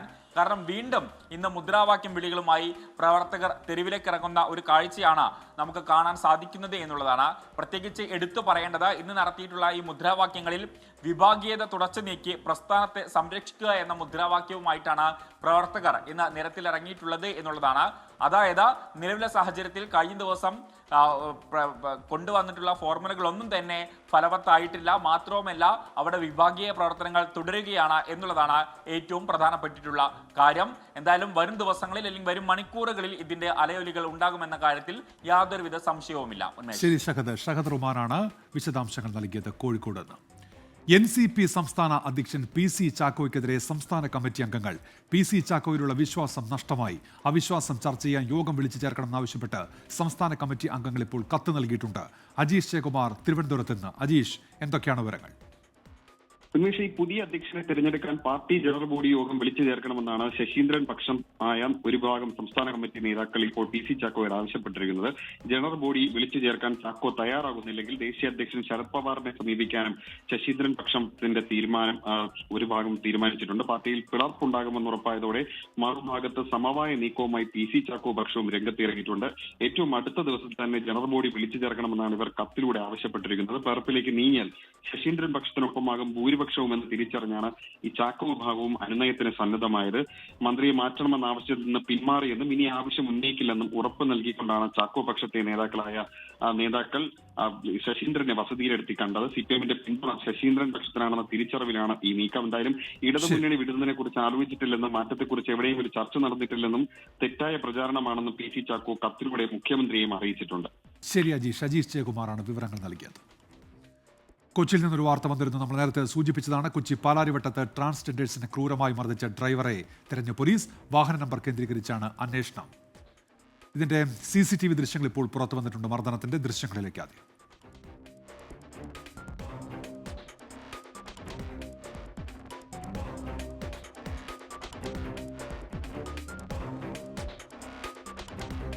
YS അഭിനന്ദ് വിവരങ്ങളുമായി കൊച്ചിയിൽ നിന്ന്. അഭിനന്ദ്, പോലീസ് എന്തൊക്കെ വിവരങ്ങൾ നൽകുന്നു സംഭവവുമായി ബന്ധപ്പെട്ട്? ഉന്മേഷ്, വ്യാഴാഴ്ച രാത്രി 10:15 കൂടിയാണ് കൊച്ചി പാലാരിവട്ടം റിനെ മെഡിസിറ്റിക്ക് സമീപമുള്ള പാലാരിവട്ടം മെട്രോ സ്റ്റേഷന് സമീപം ഈ ട്രാൻസ്ജെൻഡർ വിമൻ ക്രൂരമായി മർദ്ദനമേൽക്കേണ്ട സാഹചര്യം ഉണ്ടായത്. മലിനജലവുമായി എത്തിയ ടാങ്കർ ലോറി ഡ്രൈവറാണ് ഇവരെ ക്രൂരമായി മർദ്ദിച്ചത്. ഇപ്പോഴും ഈ ഡ്രൈവറിനെ കണ്ടെത്താൻ പോലീസിന് സാധിച്ചിട്ടില്ല എന്ന ആക്ഷേപമാണ് ട്രാൻസ്ജെൻഡേഴ്സ് ഉയർത്തുന്നത്. ഇതുമായി ബന്ധപ്പെട്ട് സമഗ്രമായ അന്വേഷണം ആവശ്യപ്പെട്ട് SP-ക്ക് അടക്കം പരാതി നൽകുവാനായിട്ട് ഇനി തീരുമാനിക്കുകയാണ് ട്രാൻസ്ജെൻഡേഴ്സ്. ഈ വാഹന നമ്പർ കേന്ദ്രീകരിച്ചുള്ള അന്വേഷണം നടത്തുന്നു എന്നാണ് പാലാരിവട്ടം പോലീസ് വ്യക്തമാക്കുന്നത്. പക്ഷേ ഇന്നലെ രാത്രി മർദ്ദനം ഉണ്ടായതിനു ശേഷം പലതവണ പോലീസ് അധികൃതരുമായി സംസാരിക്കുമ്പോൾ അവർ ആരും ഫോണിൽ ബന്ധപ്പെടാൻ തയ്യാറാകുന്നില്ല എന്നാണ് ട്രാൻസ്ജെൻഡേഴ്സ് വ്യക്തമാക്കുന്നത്. എന്തായാലും വലിയൊരു മർദ്ദനമാണെന്ന് വ്യക്തമാക്കുന്ന ദൃശ്യങ്ങളാണ് ഇപ്പോൾ പുറത്തു വരുന്നത്. ആ ദൃശ്യങ്ങൾ കേന്ദ്രീകരിച്ചുള്ള അന്വേഷണം പോലും നടത്തുന്നില്ല എന്ന ആക്ഷേപമാണ് ട്രാൻസ്ജെൻഡേഴ്സ് ഉയർത്തുന്നത്. പക്ഷേ സമഗ്രമായ അന്വേഷണവുമായി മുന്നോട്ട് പോകുന്നതെന്നാണ് പോലീസും വ്യക്തമാക്കുന്നത്. ഉന്മേഷ്. ശരി അഭിനന്ദ്. YS അഭിനന്ദാണ് വിവരങ്ങൾ നൽകിയത്. കോഴിക്കോട് കാരശ്ശേരിയിൽ ക്രഷറിനെതിരെ നാട്ടുകാരുടെ വലിയ പ്രതിഷേധം നടക്കുന്നുണ്ട്. അതിലേക്ക് എത്താം ചെറിയൊരു ഇടവേളയ്ക്ക് ശേഷം. നമ്മൾ നേരത്തെ ഇടവേളയ്ക്ക് മുൻപ് സൂചിപ്പിച്ച വാർത്തയുടെ വിശദാംശങ്ങളിലേക്കാണ് ഇനി പോകുന്നത്. കോഴിക്കോട് കാരശ്ശേരിയിൽ ക്രഷറിനെതിരെ നാട്ടുകാരുടെ വലിയ പ്രതിഷേധം. കാരശ്ശേരി ചുണ്ടത്തുംപൂയിലാണ് പ്രതിഷേധം. ക്രഷറിലേക്ക് ലോറികൾ കയറ്റാൻ അനുവദിക്കില്ല എന്നാണ് നാട്ടുകാർ എടുത്തിരിക്കുന്ന നിലപാട്. ഷഹദ് റുമാൻ ചേരുന്നുണ്ട് ഇപ്പോൾ കോഴിക്കോട് എന്ന വിവരങ്ങളുമായി. ഷഹദ്, ഇപ്പോഴും പ്രതിഷേധമാണോ അവിടെ? തീർച്ചയായും ഉന്മേഷ്, നാട്ടുകാരുടെ നേതൃത്വത്തിൽ വലിയ പ്രതിഷേധമാണ് ഇപ്പോൾ ഈ പ്രദേശത്ത് നടക്കുന്നത് എന്നുള്ളതാണ്. കാരണം ഇത് കഴിഞ്ഞ കുറച്ചധികം ദിവസങ്ങളായിട്ട് നാട്ടുകാരുടെ നേതൃത്വത്തിൽ അവിടെ സമരം നടന്നുകൊണ്ടിരിക്കുകയാണ്. പ്രധാനമായിട്ടും ഇവർ അനധികൃതമായിട്ടാണ് ഇവിടെ നിന്നും ഇത്തരം ഈ ഒരു യൂണിറ്റ് പ്രവർത്തിപ്പിക്കുന്നത് എന്നുള്ളൊരു ആരോപണമാണ് നാട്ടുകാർ ഉന്നയിക്കുന്നത്. ഇത്തരത്തിലൊരു ക്രഷർ അവിടെ പ്രവർത്തിക്കുന്നത് കൊണ്ട് തന്നെ നാട്ടുകാരെ സംബന്ധിച്ചിടത്തോളം പലതരത്തിലുള്ള ബുദ്ധിമുട്ടുകൾ ഉണ്ടാകുന്നുണ്ട് എന്നൊരു ആരോപണവുമാണ് നാട്ടുകാർ ഉന്നയിക്കുന്നത്. ഇതിന്റെ ഭാഗമായിട്ട് കഴിഞ്ഞ കുറച്ചധികം ദിവസങ്ങളായിട്ട് ഇതുമായി ബന്ധപ്പെട്ട സമരം തുടർന്നുകൊണ്ടിരിക്കുകയാണ്. പ്രത്യേകിച്ച് ഈ കോറി, ക്രഷർ എന്നിവയ്ക്ക് ഒരു സമയമുണ്ട്. കാരണം രാവിലെ ഇത്ര മണി മുതൽ വൈകിട്ട് ഇത്ര മണി വരെ മാത്രമേ അവിടേക്ക് വാഹനങ്ങൾ പോകാവൂ എന്നൊക്കെയുണ്ട്. പക്ഷേ അതെല്ലാം ലംഘിച്ചുകൊണ്ടാണ് ഇപ്പോൾ ഈ ക്രഷർ അവിടെ പ്രവർത്തിക്കുന്നത് എന്നുള്ളതാണ്. ആ ഒരു സാഹചര്യത്തിലാണ് ഇപ്പോൾ നാട്ടുകാർ അവിടേക്ക് വന്ന ലോറി തടയുന്ന ഒരു സാഹചര്യം ഉണ്ടായത്. തുടർന്ന് ഈ ഡ്രൈവർമാർ, അതായത് ഈ ടിപ്പർ ലോറിയുടെ ഡ്രൈവർമാർ ഈ നാട്ടുകാരുടെ പ്രതിഷേധത്തെ തുടർന്ന് നടു റോട്ടിൽ ഈ ലോറി ഇട്ടു പോവുകയാണ് ചെയ്തിട്ടുണ്ടായിരുന്നത്. ഇപ്പോൾ അതിനെതിരെ കൂടിയാണ് നാട്ടുകാർ പ്രതിഷേധിക്കുന്നത്. കാരണം നിരവധി വാഹനങ്ങൾ തലങ്ങും വിലങ്ങും പോകുന്ന ഒരു റോഡാണ് ഇവിടെ, പ്രത്യേകിച്ച് രാത്രി സമയമാണ്. അപ്പോൾ ഈ റോഡ് അറിയാത്ത ആളുകളെ സംബന്ധിച്ച് വലിയ രീതിയിലുള്ള അപകടങ്ങൾ ഉണ്ടാകും. ഇതിന്റെ കൂടി പശ്ചാത്തലത്തിലാണ് ഇപ്പോൾ നാട്ടുകാർ പ്രതിഷേധവുമായി രംഗത്തെത്തിയിട്ടുള്ളത്. ഏറ്റവും പുതുതായി ലഭ്യമാകുന്ന വിവരം അനുസരിച്ച് ഇപ്പോൾ പോലീസ് ഈ സംഭവ സ്ഥലത്ത് എത്തിയിട്ടുണ്ട് എന്നുള്ളതാണ്. ഈ വിഷയങ്ങളെല്ലാം കഴിഞ്ഞ കുറച്ചധികം ദിവസങ്ങളായിട്ട് നടക്കുന്നതാണ്. ഇതിന്റെ അടിസ്ഥാനത്തിൽ തിങ്കളാഴ്ച ഇതുമായി ബന്ധപ്പെട്ട് ഒരു ചർച്ച തന്നെ തീരുമാനിച്ചിട്ടുണ്ട്. അതിനുശേഷം മാത്രമേ അവിടേക്ക് ഇനി വാഹനങ്ങൾ കയറ്റുകയുള്ളൂ എന്ന് പോലീസിന്റെ മധ്യസ്ഥതയിൽ നടന്ന ചർച്ചയിൽ തീരുമാനിക്കുകയും ചെയ്തതാണ്. എന്നാൽ ആ തീരുമാനമൊക്കെ ലംഘിച്ചാണ് ഇപ്പോൾ വീണ്ടും ഈ സമയത്ത് ലോറികൾ അവിടേക്ക് വന്നത് എന്നൊരു ആരോപണമാണ് പ്രധാനമായിട്ടും നാട്ടുകാർ ഉന്നയിക്കുന്നത്. എന്തായാലും ഇപ്പോൾ പോലീസ് സംഭവ സ്ഥലത്ത് എത്തിയിട്ടുണ്ട്. പോലീസ് നാട്ടുകാരുമായും അതുപോലെ തന്നെ ഈ വാഹനത്തിന്റെ ഉടമകളുമായിട്ടും സംസാരിച്ചു കൊണ്ടിരിക്കുകയാണ്. ഉന്മേഷ്. ശരി ഷഹദ് റുമാനാണ് വിവരങ്ങൾ നൽകിയത്. ഇപ്പോൾ കോഴിക്കോട് നിന്ന് ദിനേശ് ഹരിപ്പാട് ഒരു കാര്യം കുറേ സമയമായി അദ്ദേഹം പറയുന്നുണ്ട്. ഫെബ്രുവരി 11 ഹരിപ്പാട് ശ്രീ സുബ്രഹ്മണ്യ സ്വാമി ക്ഷേത്രത്തിലെ തൈപ്പൂയ മഹോത്സവം യുവജന സമിതിയുടെ ആഭിമുഖ്യത്തിൽ വിപുലമായി ആഘോഷിക്കാനാണ് ഞങ്ങളുടെ പ്ലാൻ. 24-ലെ എല്ലാവരും വരണമെന്നാണ് അദ്ദേഹം പറയുന്നത്. കിഫ്ബി റോഡുകളിൽ ടോൾ ഏർപ്പെടുത്തുന്നത് LDF ചർച്ച ചെയ്തതാണെന്ന കൺവീനർ TP രാമകൃഷ്ണന്റെ പ്രതികരണം തള്ളി MV ഗോവിന്ദൻ. പരാമർശവും ചർച്ചയും രണ്ടാണെന്ന് പറഞ്ഞുകൊണ്ടാണ് CPIM സംസ്ഥാന സെക്രട്ടറി LDF കൺവീനറെ തിരുത്തിയത്. കിഫ്ബിയുടെ കടം വീട്ടാൻ കൃത്യമായ പദ്ധതികൾ വേണ്ടിവരുമെന്ന് MV ഗോവിന്ദൻ പറഞ്ഞു. കിഫ്ബി റോഡുകളിൽ നിന്നുള്ള ടോൾ പിരിവ് LDF യോഗം ചർച്ച ചെയ്ത് അംഗീകരിച്ചതാണെന്നായിരുന്നു കൺവീനർ TP രാമകൃഷ്ണന്റെ പ്രതികരണം. ചർച്ച നടന്നിട്ടില്ലെന്നും പരാമർശം മാത്രമാണ് ഉണ്ടായെന്നുമുള്ള ഘടകകക്ഷികളുടെ പ്രതികരണം വന്നിട്ടും അദ്ദേഹം നിലപാട് ആവർത്തിച്ചിരുന്നു. എന്നാൽ ഘടകകക്ഷികളെ ശരിവെക്കുകയും കൺവീനറെ തിരുത്തുകയും ചെയ്യുന്നതാണ് MV ഗോവിന്ദന്റെ പ്രതികരണം. മുന്നണിയിൽ ഈ കാര്യം വിശദമായി ചർച്ച ചെയ്തിട്ടില്ല. മുന്നണി ധാരണയുണ്ട് എന്ന് പറയുന്നത്, അത് ധാരണയും ചർച്ച ചെയ്ത് തീരുമാനിക്കുന്നത് രണ്ടും രണ്ടല്ലേ? ഞാൻ പറഞ്ഞതാണ് ശരി. അതായത് മുന്നണിയിൽ വിശദമായി ചർച്ച ചെയ്ത് കാര്യങ്ങൾ കൈകാര്യം ചെയ്ത് പോകാം. ടോൾ പിരിവിനോട് പൊതുവിൽ യോജിപ്പില്ലെന്നറിയിച്ച MV ഗോവിന്ദൻ കിഫ്ബിയുടെ വായ്പാ പദ്ധതി തീർക്കാൻ കൃത്യമായ പദ്ധതികൾ കൂടിയേ തീരുമെന്നും വിശദീകരിച്ചു. 90,000 കോടി രൂപയുടെ പദ്ധതി മിക്കവാറും കടം ഉൾപ്പെടെയല്ലേ എടുക്കുന്നത്. സ്വാഭാവികമായിട്ടും ആ കടം എങ്ങനെയാണ് വീട്ടിൽ തീർക്കുക എന്നുള്ള ചോദ്യത്തിന് കൃത്യമായ ഉത്തരം പറയേണ്ടി വരും. അത് പറയുമ്പോൾ സ്വാഭാവികമായിട്ട് എന്തൊക്കെ വേണം, ഏതൊക്കെ തലം വേണം, അത് കിഫ്ബിയും അതുപോലെ തന്നെ ഗവൺമെൻറ്റും ഇടതുപക്ഷ ജനാധിപത്യ മുന്നണിയും എല്ലാം ആലോചിച്ച് ആവശ്യമായ തീരുമാനമെടുക്കും. കിഫ്ബി റോഡുകളിൽ നിന്ന് ടോൾ പിരിക്കുന്നത് മുന്നണിയിൽ ചർച്ച ചെയ്യുമ്പോൾ CPIM നിലപാടും വ്യക്തമാക്കുമെന്നും MV ഗോവിന്ദൻ അറിയിച്ചു. 24 തിരുവനന്തപുരം. CPI അടക്കമുള്ള ഘടകകക്ഷികളുടെ എതിർപ്പിനിടയിലും എലപ്പുള്ളിയിലെ മദ്യനിർമ്മാണശാലയുമായി മുന്നോട്ട് പോകുമെന്ന് ആവർത്തിച്ച് CPIM സംസ്ഥാന സെക്രട്ടറി MV ഗോവിന്ദൻ. ഭൂമി തരം മാറ്റൽ അനുമതി നിഷേധിച്ചത് CPIയുടെ എതിർപ്പായി കാണുന്നില്ല. തടസ്സമായ ഘടകങ്ങൾ എന്തെങ്കിലും ഉണ്ടെങ്കിൽ ചർച്ച ചെയ്ത് മുന്നോട്ട് പോകുമെന്നും MV ഗോവിന്ദൻ വ്യക്തമാക്കി. മുന്നണിയിലെ ഘടകകക്ഷികളുടെയും പ്രതിപക്ഷത്തിന്റെയും എതിർപ്പുണ്ടെങ്കിലും എലപ്പുള്ളിയിലെ മദ്യനിർമ്മാണശാലയിൽ നിന്ന് പിന്നോട്ട് പോകില്ലെന്നാണ് CPIMന്റെ നിലപാട്. അതാണ് പാർട്ടി സംസ്ഥാന സെക്രട്ടറിയിലൂടെ പുറത്തുവരുന്നത്. RJDയും അതുപോലെ തന്നെ ആര് പറയുന്നതുമല്ല പ്രശ്നം. ഗവൺമെൻറ് തീരുമാനിച്ചിരിക്കുന്നു. ആ ഗവൺമെൻറ് മുന്നോട്ടേക്ക് പോകും. തടസ്സമായി നിൽക്കുന്ന എന്തെങ്കിലും ഘടകങ്ങൾ ഉണ്ടെങ്കിൽ അവരെല്ലാമായിട്ട് ചർച്ച ചെയ്ത് ആവശ്യമായ തീരുമാനമെടുക്കും. മദ്യനിർമ്മാണശാലയുടെ സംരംഭകരായ കമ്പനിയുടെ ഭൂമി തരം മാറ്റൽ അപേക്ഷയിൽ റവന്യൂ വകുപ്പ് സ്വീകരിച്ച എതിർ നിലപാട് CPIയുടെ എതിർപ്പായി CPIM കാണുന്നില്ല. റവന്യൂ അവിടെ ഉദ്യോഗസ്ഥന്മാരെടുത്തൊരു നിലപാട് CPIയുടെ എതിർപ്പായിട്ട് കാണേണ്ട കാര്യം എന്താണ്? ഭൂമി തരം മാറ്റുന്നതുമായി ബന്ധപ്പെട്ട് ചില സ്ഥലം അത്രയേ ഉള്ളൂ. അത് വന്നാൽ തന്നെ 4 ഏക്കറിലധികം വരില്ല. അത് സംബന്ധിച്ച് ആലോചിച്ച് ചർച്ച ചെയ്ത് തീരുമാനിക്കാമല്ലോ LDF ഗവൺമെന്റിന്. പ്രതിപക്ഷം പദ്ധതി എതിർക്കുന്നതിന് പിന്നിൽ സ്പിരിറ്റ് മാഫിയാണെന്നും CPIM ആരോപിക്കുന്നു. സ്പിരിറ്റ് ഉൾപ്പെടെയുള്ള ലോബികൾ അതിനെതിരായിട്ട് ശക്തിയായിട്ട് മുമ്പോട്ടേക്ക് വരുമോ എന്നുള്ളത് അന്നേ അറിഞ്ഞതുമാണ്. ഇനിയും അത് തന്നെയാണ് പറയാനുള്ളത്. ഈ മാസം 19 ചേരുന്ന LDF നേതൃയോഗം മദ്യനിർമ്മാണശാല വിവാദം ചർച്ച ചെയ്യാനിരിക്കെയാണ് CPIMന്റെ നിലപാട് പ്രഖ്യാപനം എന്നത് ശ്രദ്ധേയമാണ്. 24 തിരുവനന്തപുരം. ഒയാസിസ് കമ്പനി CPIMനെ സ്വാധീനിച്ചുവെന്ന് VK ശ്രീകണ്ഠൻ MP. അതുകൊണ്ടാണ് എലപ്പുള്ളി പഞ്ചായത്തിൽ CPIM അവിശ്വാസ നീക്കവുമായി രംഗത്തെത്തുന്നത്. ജനങ്ങളുടെ ആവശ്യം തള്ളിക്കൊണ്ടാണ് CPIM നടപടിയെന്നും അദ്ദേഹത്തിന്റെ വിമർശനം. ഇതുവരെ ഇല്ലാത്തൊരു അവിശ്വാസം ഉടലെടുക്കാനുണ്ടായ സാഹചര്യം ഒയാസിസ് മദ്യ കമ്പനിയെ വഴിവിട്ട് സഹായിക്കാൻ CPM തീരുമാനിച്ചതിൻ്റെ തെളിവാണ്. ജനങ്ങളുടെ ആവശ്യത്തെ പാടെ നിരാകരിച്ച് പഞ്ചായത്തിൻ്റെ പ്രമേയത്തെ അനുകൂലിക്കാതെ നിന്ന CPM പിന്നെ ചെയ്തത് അവിശ്വാസ പ്രമേയത്തിന് നോട്ടീസ് കൊടുക്കുകയാണ്. അപ്പോൾ പാലക്കാട് ജില്ലയിൽ എലപ്പുള്ളി പഞ്ചായത്തിൽ അനധികൃതമായി ഈ കമ്പനിയെ കൊണ്ടുവരാൻ കമ്പനിക്ക് വേണ്ടി വിടുവേല ചെയ്യുന്ന പണിയാണ് ഇപ്പോൾ CPM ഏറ്റെടുത്തിരിക്കുന്നത്.